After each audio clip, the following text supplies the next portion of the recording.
Oi gente, tudo bem com vocês? Eu sou Ana Beatriz Araújo, Probia, e hoje aqui no Inclusão Possível nós vamos conversar um pouco sobre síndrome de Down e adolescência. Vamos conversar sobre isso?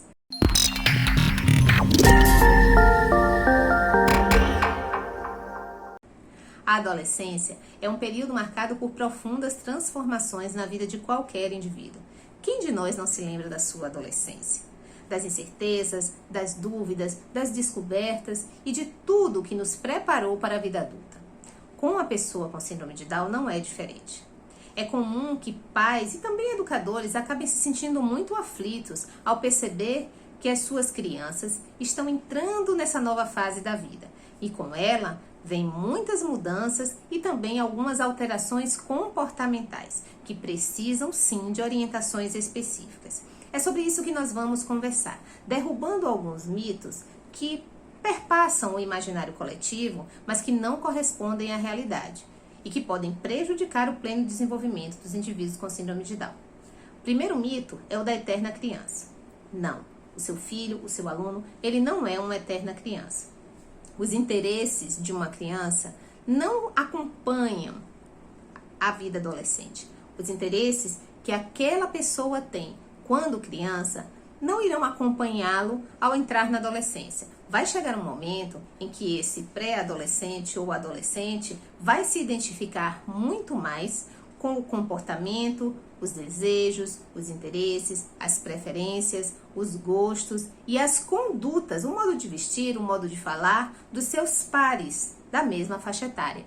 E isso fica muito evidente quando a pessoa com síndrome de Down está na escola, como deve ser, pois nesse período, ela também vai, a partir da observação e dessa imersão no círculo social dentro do ambiente escolar, adquirir, incorporar alguns comportamentos, algumas gírias, que se refletirão numa linguagem mais própria de um grupo específico, que é o grupo dos adolescentes. Eu não gosto quando chamam aborrecentes, eu prefiro chamar amorecentes, pois é um período em que os jovens precisam de mais acolhimento, mais diálogo, mais afeto.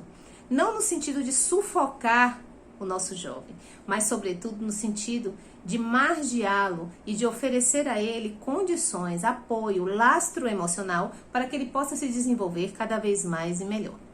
Então, não creia que o seu agora jovem com síndrome de Down será uma eterna criança, pois ele não será. E o banho hormonal, a condição biológica em emergência, vai fazer com que ele tenha outros interesses, outras necessidades e outros desejos. Reconhecer isso é o primeiro passo para saber lidar com a adolescência do jovem com síndrome de Down da melhor maneira possível. E por que é mais difícil? É mais difícil porque a pessoa com síndrome de Down costuma ter, em maior ou menor grau, a deficiência intelectual. Não é a síndrome de Down que tem graus, é a deficiência intelectual. É o grau de comprometimento cognitivo, como nós já falamos aqui em alguns outros vídeos. Então, esse nível de compreensão um pouco rebaixado ou muito rebaixado vai dificultar um pouco a internalização de algumas regras de conduta social, por exemplo, de algumas normas, de algumas questões que para outros adolescentes já estão implícitas, mas que para o jovem com síndrome de Down, por conta da deficiência intelectual, requerem orientação clara, objetiva, específica, assertiva e, sobretudo, constante.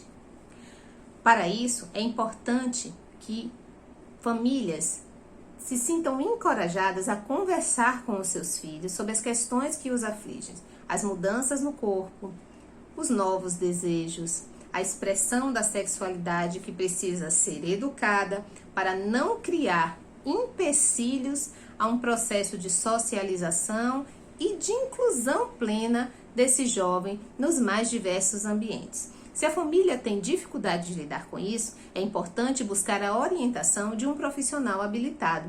Só assim será possível estabelecer um diálogo efetivo com esse jovem e traçar estratégias para, caso esse jovem apresente, por exemplo, uma conduta mais sexualizada dentro de um ambiente escolar, por exemplo, um comportamento inapropriado dentro do ambiente escolar ou de sala de aula, isso possa ser aos poucos modelado, esse comportamento possa ser organizado dentro de uma proposta individualizada para aquele jovem.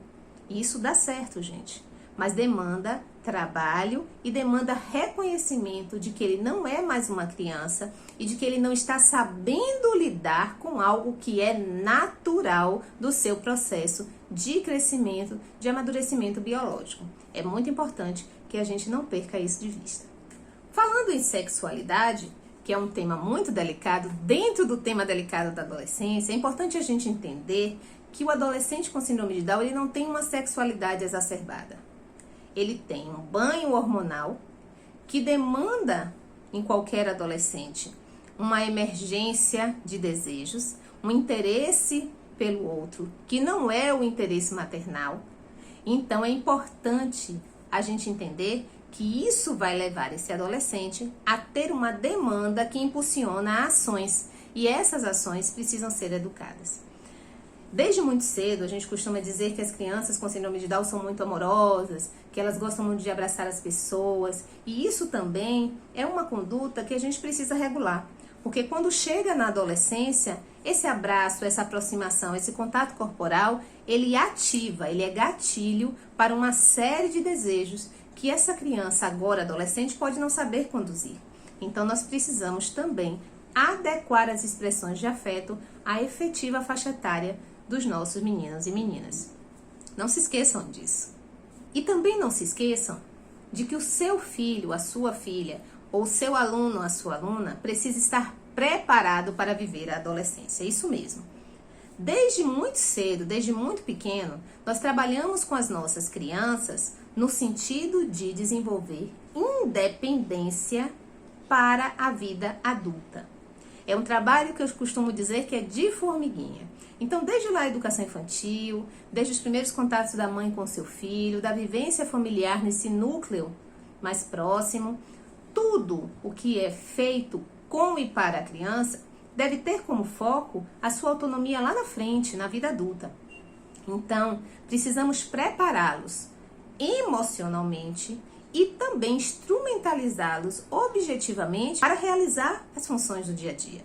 Desde amarrar os sapatos, utilizar o equipamento do banheiro, se alimentar sozinho, arrumar uma mochila, até mais à frente, quando eles tiverem condição para tal, saírem sozinhos, visitar um parente, dormir na casa de um parente ou de um amigo. Tudo isso são pequenos passos que para nós representam grandes saltos em busca de uma vida cheia de oportunidades e de possibilidades. Vamos deixar um lembrete? Alguns lembretes. Eles precisam ser reconhecidos como são naquele momento. Uma criança com síndrome de Down não é um adolescente com síndrome de Down e não será igual a um adulto com síndrome de Down. Reconheça o seu filho, o seu aluno, suas demandas, seus interesses, sua forma de falar, de se vestir, de agir, para a partir daí planejar situações que sejam favoráveis ao seu desenvolvimento e à sua aprendizagem. Superproteção não rima com independência. É uma coisa ou outra. E nós precisamos fazer uma escolha, pensando no que é melhor para o indivíduo. Lembrem-se, eles terão um futuro depois de nós. Mas é nossa responsabilidade, até mesmo por isso, zelar por esse futuro, instrumentalizando-os para chegarem lá de uma maneira mais plena, mais tranquila, mais saudável. Gostaram desse conteúdo? Foi interessante para vocês? Essas informações podem agregar às vidas de outras famílias e de outros educadores que lidam com crianças e jovens com síndrome de Down? Eu acredito firmemente que sim. Então vamos fazer um combinado? Se inscreva no canal, curta esse vídeo, comente aqui, sugira novos temas e também compartilhe esta informação, este vídeo, com outras pessoas para quem este conteúdo pode ser de fato agregador. É assim, somando saberes, compartilhando experiências, que nós vamos contribuir para que a inclusão de fato aconteça. Inclusão é possível sim, eu acredito, e você também, tenho certeza. Até a próxima!